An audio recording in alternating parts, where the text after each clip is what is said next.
ಇನ್ನು ಇದರ ಬೆನ್ನಲ್ಲೇ ಭ್ರಷ್ಟಾಚಾರದಲ್ಲಿ ಕರ್ನಾಟಕ ನಂಬರ್ 1 ಅಂತ ಸಿಎಂ ಆರ್ಥಿಕ ಸಲಹೆಗಾರ ಶಾಸಕ ಬಸವರಾಜ ರಾಯರೆಡ್ಡಿ ಆಡಿದ್ದಾರೆ ಅನ್ನುವಂಥ ಒಂದು ಮಾತೇನಿದೆಯಲ್ಲ, ಇದು ಸದ್ಯ ದೊಡ್ಡ ವಿವಾದವನ್ನು ಸೃಷ್ಟಿಸಿದೆ. ಅಷ್ಟಕ್ಕೂ ರಾಯರೆಡ್ಡಿ ತಮ್ಮ ಮಾತಿಗೆ ನಿನ್ನೆ ಕೂಡ ಸ್ಪಷ್ಟನೆಯನ್ನು ಕೊಟ್ಟರು. ಆದರೆ ಖುದ್ದು ಸಚಿವರ ಇದಕ್ಕೆ ಗರಂ ಆಗಿದ್ದಾರೆ.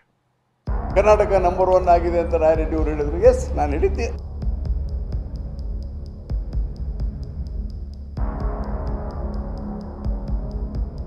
ಭ್ರಷ್ಟಾಚಾರದಲ್ಲಿ ಕರ್ನಾಟಕ ನಂಬರ್ 1 ರಾಯರೆಡ್ಡಿ ಹೇಳಿಕೆಗೆ ಎಂಬಿ ಪಾಟೀಲ್ ಗರಂ. ಇತ್ತೀಚೆಗೆ ಕೊಪ್ಪಳದಲ್ಲಿ ನಡೆದ ಒಂದು ಕಾರ್ಯಕ್ರಮದಲ್ಲಿ ಸಿಎಂ ಆರ್ಥಿಕ ಸಲಹೆಗಾರರು ಆಗಿರುವ ಯಲಬುರ್ಗಾ ಶಾಸಕ ಬಸವರಾಜ ರಾಯರೆಡ್ಡಿ ಭ್ರಷ್ಟಾಚಾರದಲ್ಲಿ ಕರ್ನಾಟಕವೇ ನಂಬರ್ 1 ಅಂತ ಹೇಳಿದ್ದಾರೆ ಎಂದು ವರದಿ ಪ್ರಕಟವಾಗಿತ್ತು. ಇದನ್ನೇ ಇಟ್ಕೊಂಡು ಬಿಜೆಪಿಯವರು ಸರ್ಕಾರದ ವಿರುದ್ಧ ಹರಿಹಾಯ್ದಿದ್ರು. ಇದಾದ ಬಳಿಕ ನಿನ್ನೆ ಸುದ್ದಿಗೋಷ್ಠಿ ನಡೆಸಿದ್ದ ರಾಯರೆಡ್ಡಿ, ನಾನು ಆ ರೀತಿ ಹೇಳಿಲ್ಲ ಅಂತ ಸ್ಪಷ್ಟನೆಯನ್ನ ಕೊಟ್ಟಿದ್ರು. ಪ್ರಜಾವಾಣಿಯಲ್ಲಿ ಸ್ವಲ್ಪ ಕರೆಕ್ಟ್ ಆಗಿ ಬರೆದಿದ್ದಾರೆ. ಆ ಪ್ರಜಾವಾಣಿ ರಿಪೋರ್ಟ್ ಇರಲಿಲ್ಲ, ಅಲ್ಲಿ ಡೆಕ್ಕನ್ ಹೆರಾಲ್ಡ್ ರಿಪೋರ್ಟ್ ಯಾರು ರಿಪೋರ್ಟ್ ಇರಲಿಲ್ಲ. I don't know, there was no reporter. It's not a statement. ನಂದು ಅದರಲ್ಲಿ ಹಾಕಿದ್ದು ನೋಡಿದೆ, ನಾನು ಅದಕ್ಕೆ ಹೇಳ್ತಾ ಇದ್ದೀನಿ. ಈ ಥರದ ಭ್ರಷ್ಟಾಚಾರಗಳು ಆಗಬಾರ್ದು, ತಡಿಲಿಕ್ಕೆ ಏನೆಲ್ಲ ಕ್ರಮ ಕೈಗೊಳ್ಳಬೇಕು ಅನ್ನೋದನ್ನು ಮಾಡಿ. ಇದು ಸರಿಯಲ್ಲ, ಈ ವ್ಯವಸ್ಥೆ ಮುಂದುವರೆದು ಅಂತ ಹೇಳಿದ್ದೇನೆ. ಇದರಲ್ಲಿ ತಪ್ಪೇನಿದೆ ನಾನು ಹೇಳಿದ್ರಲ್ಲಿ? ಅದು ಇಟ್ ಇಸ್ ಆಫೀಸರ್ಸ್ ಮೀಟಿಂಗ್.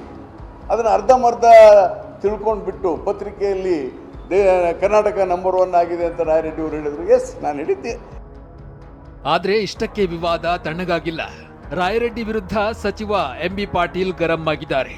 ಅವರು ಯಾರ ವಿರುದ್ಧ ಆರೋಪ ಮಾಡಿದ್ರು ಹೇಳಲಿ, ಅವರ ವಿರುದ್ಧ ವರಿಷ್ಠರು ಕ್ರಮ ಕೈಗೊಳ್ತಾರೆ ಎಂದಿದ್ದಾರೆ. ಅದು ರಾಯರೆಡ್ಡಿ ಅವರಿಗೆ ಕೇಳಬೇಕು, ಯಾರ್ಯಾರು ಭ್ರಷ್ಟಾಚಾರದಲ್ಲಿ ಇನ್ವಾಲ್ವ್ ಆಗಿದ್ದಾರೆ, ಅವ್ರಿಗೆ ಏನೇನು ಮಾಹಿತಿ ಇದೆ ಅಂಥೇಳಿ.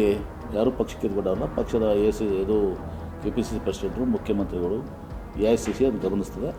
ಮತ್ತು ರಾಯರೆಡ್ಡಿ ಅವರು ಸ್ಪಷ್ಟವಾಗಿ ಹೇಳ್ಬಿಡ್ಲಿ, ಅವರು ಯಾರು ಭ್ರಷ್ಟಾಚಾರ ಏನು ಅಂತಂದು ಅವ್ರಿಗೆ ಗೊತ್ತಿದ್ರೆ ಲೆಟ್ ಹಿಮ್ ಟೆಲ್ ಓಪನ್ಲಿ.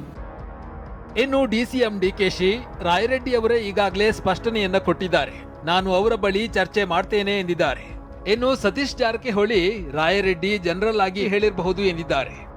ಅದನ್ನ ತಿರ್ಗಾ ವಾಪಸ್ ಏನೋ ನಾನು ಹಂಗೆ ಹೇಳಿಲ್ಲ ಅಂತ ಹೇಳಿದಾರಲ್ಲ,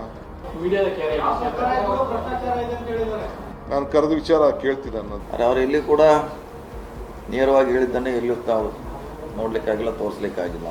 ಯಾರೋ ಒಳಗಡೆ ಇದ್ದಂಥವ್ರು ಬಂದು ಹೊರಗಡೆ ಹೇಳಿದ ಅಷ್ಟೇ ಸುದ್ದಿ ಆಗಿದೆ. ಕಾಂಗ್ರೆಸ್ನವರು ಏನೇ ಸಮರ್ಥನೆ ಕೊಟ್ಟರು ಬಿಜೆಪಿಗೆ ಇದು ಅಸ್ತ್ರವಾಗಿ ಸಿಕ್ಕಿದ್ದು. ರಾಜ್ಯಾಧ್ಯಕ್ಷ ವಿಜಯೇಂದ್ರ ಕಾಂಗ್ರೆಸ್ಗೆ ಕುಟುಕಿದ್ದಾರೆ. ಶಾಸಕ ಸುನಿಲ್ ಕುಮಾರ್ ಸಿಎಂ ರಾಜೀನಾಮೆಯನ್ನೇ ಕೇಳಿದ್ದಾರೆ. ಇವತ್ತು ಭ್ರಷ್ಟಾಚಾರದಲ್ಲಿ ನಂಬರ್ 1 ಸ್ಥಾನಕ್ಕೆ ತಲುಪಿದೆ ಇಡೀ ದೇಶದಲ್ಲಿ ಕರ್ನಾಟಕ ಅಂತ ಹೇಳಿದ್ರೆ ಅದರ ಕೀರ್ತಿ ಸಿದ್ದರಾಮಯ್ಯ ಮುಖ್ಯಮಂತ್ರಿಗಳಿಗೆ ಸಲ್ತದೆ. ಆ ಸತ್ಯವನ್ನ ಬಸವರಾಜ ರೆಡ್ಡಿ ಅವರು ಹೇಳಿದ್ದಾರೆ. ಸ್ವತಃ ಮುಖ್ಯಮಂತ್ರಿಗಳ ಆರ್ಥಿಕ ಸಲಹೆಗಾರರೇ ಭ್ರಷ್ಟಾಚಾರದಲ್ಲಿ ನಂಬರ್ 1 ಅಂತೇಳಿ ಈ ಸರ್ಕಾರದ ಮೇಲೆ ಹೊಗಳಿಕೆಯನ್ನು ಮಾಡಿದ ನಂತರ ನಿಜವಾಗಿ ಸಿದ್ದರಾಮಯ್ಯನವರಿಗೆ ಮಾನ ಮರ್ಯಾದೆ ಇದ್ದಿದ್ರೆ AICC ಅಧಿವೇಶನದಲ್ಲೂ ರಾಜೀನಾಮೆಯನ್ನು ಕೊಟ್ಟು ಬರಬೇಕಾಗಿತ್ತು. ಹೀಗೆ ಭ್ರಷ್ಟಾಚಾರದ ಮಾತು ಇದೀಗ ಕಾಂಗ್ರೆಸ್ ಮತ್ತು ಬಿಜೆಪಿ ನಾಯಕರ ನಡುವೆ ಮಾತಿನ ಕದನಕ್ಕೆ ಸಾಕ್ಷಿಯಾಗಿದೆ. Bureau report, TV9.